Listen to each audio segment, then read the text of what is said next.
Traditionally, Helen Reef is known for its abundance of marine resources. However, over time, the overuse of these resources has led to their decline. This decline prompted the people of Hattahobei State to establish the first Protection Act in 2000. Since then, about 2/3 of the atoll has been under protection, with the remaining left open for subsistence fishing. In addition to resource overuse, coral reefs in Helen Reef were badly impacted by the widespread bleaching event that occurred in 1998. Since it was created, the center has worked with the community, international partners, and state governments to enhance the conservation of coral reefs. In 2003, the Protected Area Network was established to protect Palau's rich biodiversity. PICRC began conducting marine surveys for the Protected Area Network to provide science-based recommendations to increase protection among these conservation areas. This year, PICRC's research team set out to survey Helen Reef for the first time since 2007.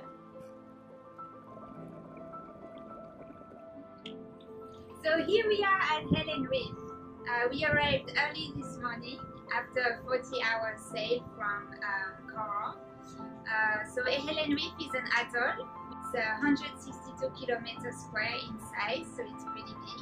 And it's located 300 nautical miles southwest of Palau. I was doing recruits sa Lamran, so it's about 5 cm millimeter.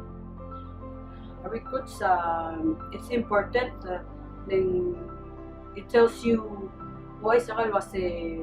how the reef is. The more in the future for this area. So my part of the project is help on benthic survey, and we simply go out and collect underwater still images, and then with those images we bring them back to the lab and analyze for percent cover of corals, also algae, rubble, and crusted coralline algae.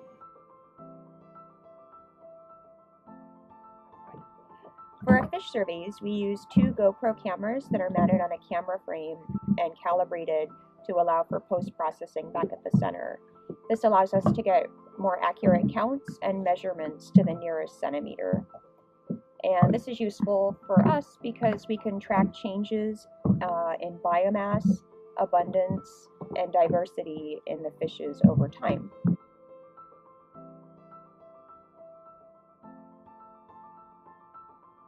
Elanga kamnel gukule aga invert mang selgi bara gen site ngariat tul depth doru ngariat 10 meter ma 3 meter yang aku ko over sel 3 meter about 10 feet mal de mesa jeji del wale de ma sektu le den sedra saigal siku amber lul de mukriar wagim amel yakora malung ila de malbius mo fulin sama mo gutmok lagi rogul kira mal motmok kira wara gin lutel maral mor.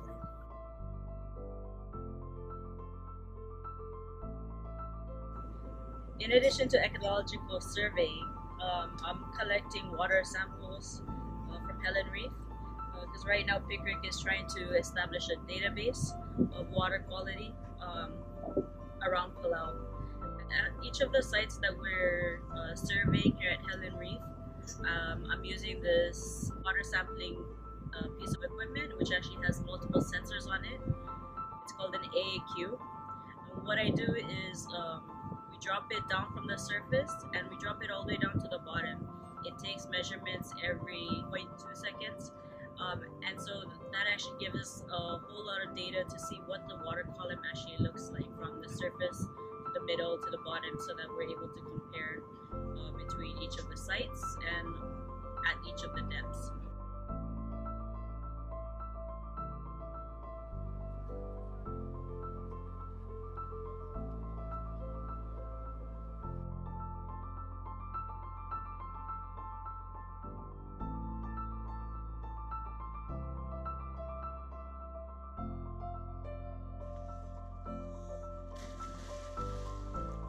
Data collected from the surveys in 2007 showed that Helen Reef recovered from the 1998 bleaching event.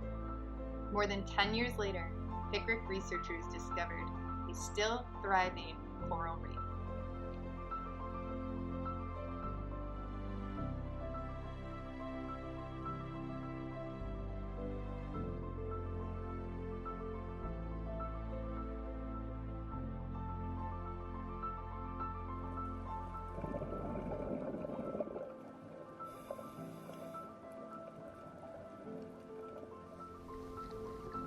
This remote reef serves as a prime example of how well corals can recover in the absence of human interference.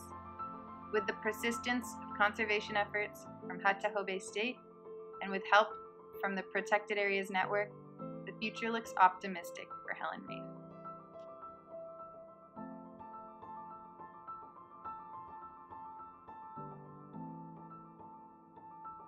Good visibility, yeah? Good dive? Yeah.